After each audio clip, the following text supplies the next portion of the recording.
Hey everyone, in today's video, I want to show you how to set up a Blackmagic Pocket Cinema Camera 6K. This came out in August of 2019 and it's been super hyped, but I think it's going to be worth the hype. Some of the things on the box, just if you read some of the text on the box, this has so much potential and I'm so excited to unbox it and show you how to set it up. Now this is very much similar to a pocket camera that came out a couple years ago, the 4K pocket camera, with two big changes that I think are super beneficial. One is the Super 35 sensor. So the previous ones didn't have that. That's going to be a very useful way to get wider shots right out of that without using any adapters. And the ability to have the EF mounts native to the camera, meaning you could now use Canon lenses without any adapters natively, and you could use these really nice roll Canon lenses that are my favorite, that are EF mounts. They come in different mounts, but I have the EF mount, so I want to show you some of my favorite lenses too. Couple other things that are very important. You could now record on multiple different media. So you could do SD cards, CFAST cards, and even a hard drive, an external hard drive it has a connection for. So that's really good to have three different media options to recording video here. You have the ability to record RAW internally on some of those cards. I'll talk more about that. And you obviously have 6K, which has been really on the high end from the Red cameras before, but now you have it in a camera that's less than $3,000. So we'll go ahead and unbox this. I want to show you how to set it up. And at the end of the video, I want to show you some of my favorite accessories. We'll show you some of my favorite lenses, and we'll do some test footage, especially at different ISO. This has two native ISOs, 400 and 3200, which is huge because now outdoors you could shoot at 400, get a really clean look out of the camera, and you have 3200 for low light situations, and then that's native, meaning it will be the cleanest image you could get out of the camera. For example, right now we're using Sony FS7s to shoot these at ISO 2000 in S-Log, so that gives you that really clean look that you could really play with color grade, a lot of dynamic range. This camera has 13 stops of dynamic range with two different ISOs. It shoots 60 frames at 6K and 120 frames at 2.8K. So let's go ahead and unbox the camera. I want to show you exactly what comes in the box, some of the accessories that you might want to buy, like extra batteries or some of the media. It doesn't come with any media. It doesn't come with any lenses. So I'll show you some of the options you need there. And then at the end of the video, I want to do some test shots and show you how the camera looks, just doing different test shots at different native ISOs and different color profiles.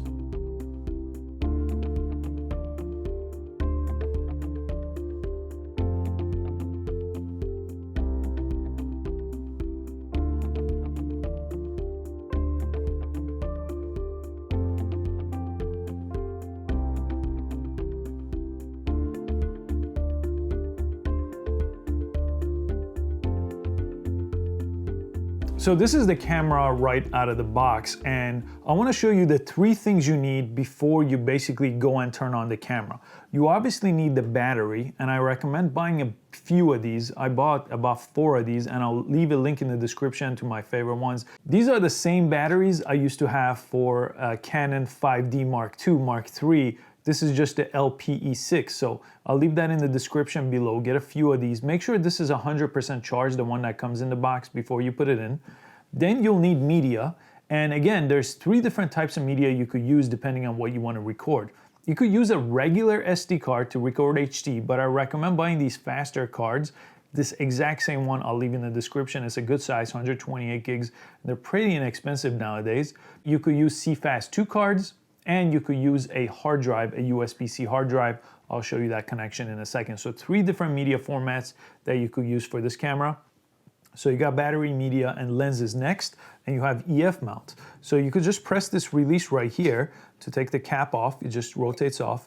And you see this red dot? That's where you want to line up a lens, and it takes the EF mount lenses. And I don't believe it takes the crop sensor EFS lenses. You don't see a white dot. You usually would get a white dot if it took those. So go ahead and take that and put in your lens. Again, this is my favorite all-around lens, the Canon 24-105 EF f4 lens. I'm gonna leave a link to this in the description as well, and it has image stabilizer, one of my favorite lenses for all-around, and I've had a bunch of these over the years. I have 3 right now. And then I'll show you some of my favorite other lenses. For example, roll Canon lenses are much faster The f-stop goes to 1.5 on the 24mm, 35mm, 85, and the 50. So here's a 50mm, for example. These are great EF mount lenses, and they're less than 500 bucks typically, depending on what you buy, or you can buy the whole package. So these are great for interviews. This is more good for all around. And I obviously have other Canon lenses for wider, like this is a telephoto 70-200. But these two I think are really good to get started if you don't have any lenses. Now let's look at some of the options on the body before we turn it on. But right here on top, that's your on and off. I love where it's placed because you can basically turn on the camera and start recording. That's right there. Next to it, there's the function options. We'll talk about that later. Over here, you got your ISO, you got your shutter, and you got your white balance. Really easy to have them all accessible right here on top. Then you have your record option to record video, and you have your photo option to take a still image. Again, you could do that in 6K resolution. Take an image right there. That's great to have this in a video camera, but you have the photo option right there. Let's look on the connections on the side here. So you have your power, you have your USB-C, that's for the hard drive recording, and you have your audio in here. There's an audio in connection, which you will have it up here as well. You have an 1/8 inch audio and your headphone jack out, and a full-size HDMI, which is great for going into a monitor, Video Village client monitor, or a wireless video for using Teradek, for example. And I have videos about that later, how to do that. But that's what you have on this side of the camera. On the back of the camera, you'll have more options that we'll talk about once we get into this touchscreen menu. So once you turn it on, these are the navigations and some of the things you could do right inside of this menu. Over here, you have your card slot. So if you slide this out, this works the same way as DSLRs have for a long time. It just slides out here, and you have your SD card and your CFAST card slots here. So the SD card that I have here, I'm gonna go ahead and put that right over there.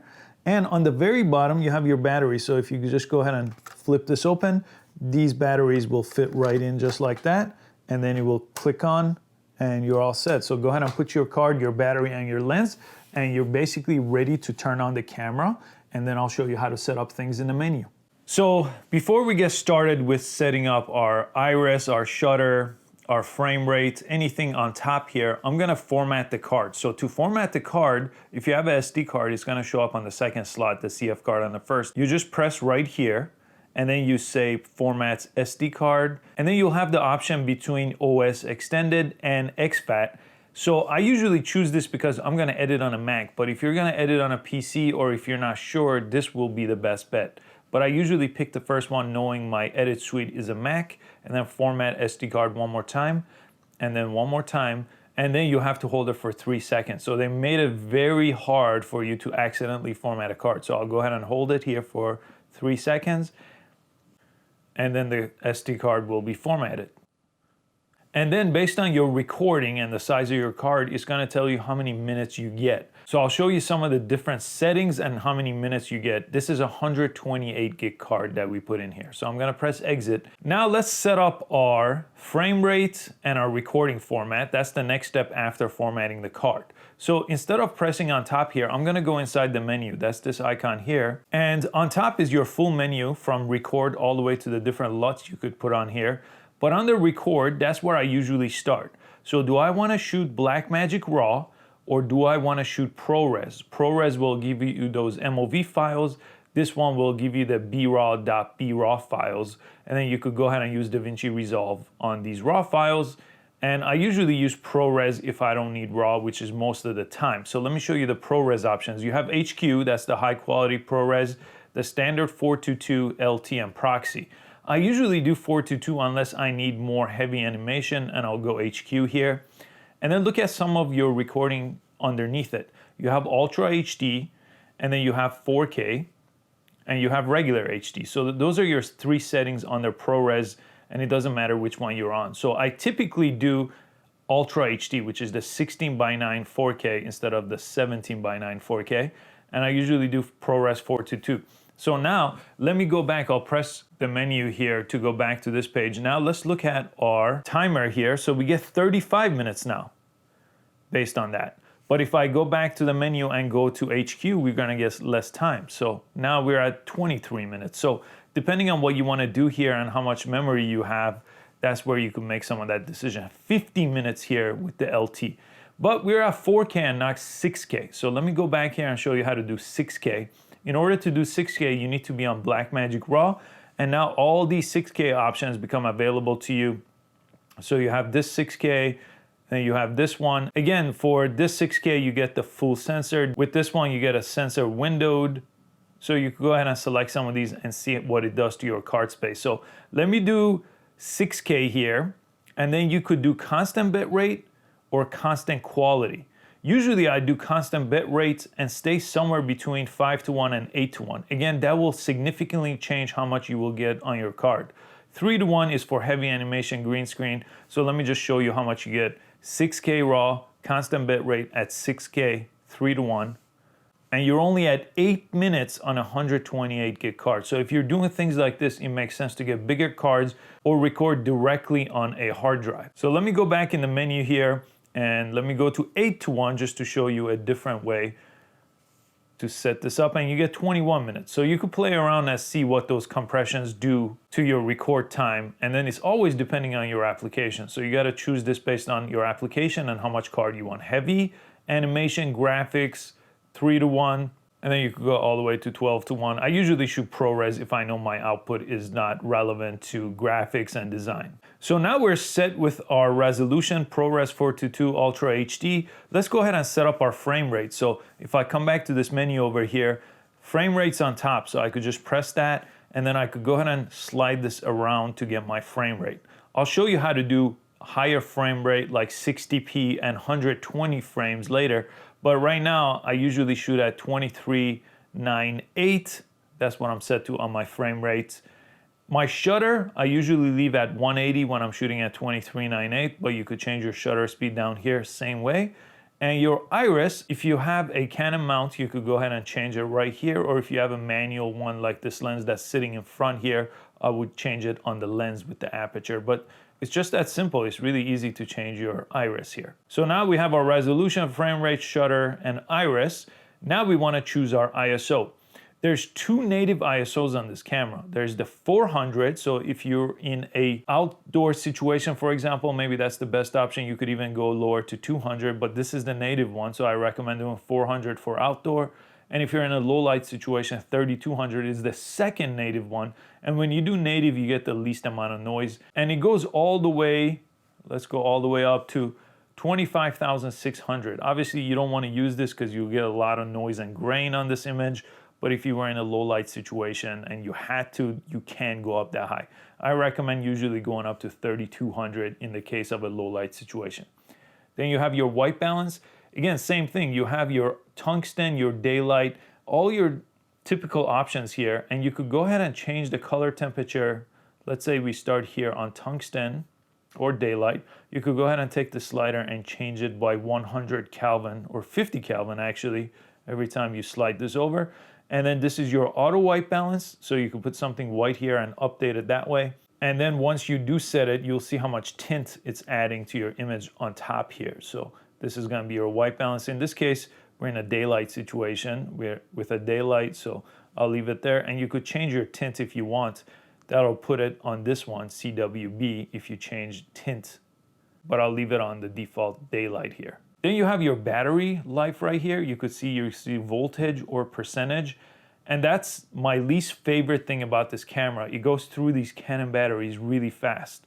So I'm already down to 36%. So you definitely need multiple batteries. And there's another solution, and I'll link that in the description, where you could get more battery power by adding a much bigger brick underneath your camera. Let me go back in the menu just to show you a couple more things here. So we went through the record. Your monitor is also really easy to set up. So you could do LCD or HDMI, that's the output if you're going to a monitor. So that'll do 1920 by 1080 through HDMI, or you could do both. So if you want this to work and HDMI out, there is an option for that. And you could set up all these things underneath that as you need to. Then you have your audio. This has a couple of audio jacks here, input, headphone out, and mini XLR here. So you could go ahead and set it up. And based on these different settings, you could set up your channel source. Very simple to use. It just explains everything to you. Your channel gains are underneath. Let's go to setup here. This is just your standard stuff that I usually don't go into. Again, I'm on 60 Hertz. I don't need to change that. Then you have your presets where you could create custom presets by just pressing plus sign. And the most important thing here at the end is the LUTs, where you could download and upload your own LUTs here on your cards, but there's some built into it. So I usually just leave it on this one if I don't want to add any additional LUTs here, but you can add additional LUTs just by importing LUTs here from a card. So I'm gonna go ahead and cancel that. And now let me just show you quickly how to do slow-mo. So you could go up to 60 frames here. So for example, on this menu here, the first record menu, if you go over here, you could change your frame rates and you could change your sensor area. I leave the sensor area and I usually leave this on film mode instead of video or extended video mode, but you could change the dynamic range here based on what you're choosing, but I definitely want the film dynamic range and your frame rates here. So if you just go all the way up on this, you could go up to 50 frames. All right, now let me show you off-speed recording or shooting over 60 frames. If you go to record, you need to drop everything down here to be HD. So you need to be on ProRes and you need to be in HD. Over 60 frames won't work in any higher frame rate, so you have to be in HD. Then if you go over to your frame rate menu, you could go ahead and turn on off-speed recording. You just press that, and you'll have pretty much any frame rate from 1 to 120. So let me go back over here. And as you can see right now, I could only go up to 50, but I need to change my sensor area. This is gonna punch into the image here. So I'll drop it to 2.8K sensor area. I'll leave this in film, turn on off-speed recording, and now I could go up past 50, and let me go all the way to 120. So that's how I would get 120 frame rate. If I don't turn this on, I could still do 50 or 60 frame rate here. Again, you have to change your sensor area here. I'll make a totally separate video on the slow motion of this camera and how it all works. And as you could see, at a higher frame rate right here, 120 frames, you do lose a lot of light. So this is where you would want to definitely open up or add more light, or even go to a higher ISO if you need to get your image to expose properly. To press record, you just could do it on the touchscreen here, or there's a physical option on top too. I usually just press record right here and everything will turn red. And finally, the last thing I'll show you in this video is, right now I have a LUT on and I have one of these functions on top being the LUT here, actually the second one. So that turns the LUT on and off depending on which LUT you chose in the menu. I chose the first one. So that's this option on top for LUT. And then over here, this option, the square, shows you the different ways you could set on your focus here. And one of my favorite things about the camera is this first option by default, this function that shows you false color. And if you don't know how false color works, I have a separate video about that. It's a very useful way to define exposure here from 0 to 100. As you can see, this yellow and green area over here is brighter than the purple area. So it's from 0 to 100 depending on what color you see here. Very useful option here. But that's all I wanted to show you today with this Blackmagic setup, and I'll continue to make videos about some of the more details on the camera. And every time I find more accessories like increasing battery power or cages and things like that, I'll make separate videos about that. So make sure you subscribe so you don't miss the next Blackmagic 6K video. I hope you found this useful. Please give it a thumbs up and subscribe for easy to follow filmmaking videos, and I'll catch you next time. Thanks for watching.